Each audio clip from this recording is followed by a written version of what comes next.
Hello everyone, દ્રાક્ષ ખાવાથી આ 4 નુકસાન થાય છે। દ્રાક્ષની અસલી સિઝન ગ્રીષ્મ ઋતુ એટલે કે ઉનાળામાં છે, પરંતુ જે અત્યારે આવતી દ્રાક્ષ એટલે કે વસંત ઋતુમાં આવતી દ્રાક્ષ ખાવાથી આ 4 નુકસાન થાય છે। પહેલું, કફનું પ્રમાણ ખૂબ જ બોડીમાં વધી જાય છે। બીજું, ગળું પકડાઈ જાય છે અને ગળામાં સોજો આવે છે।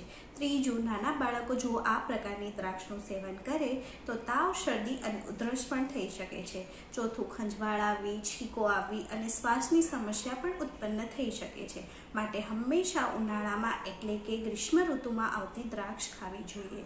Thank you.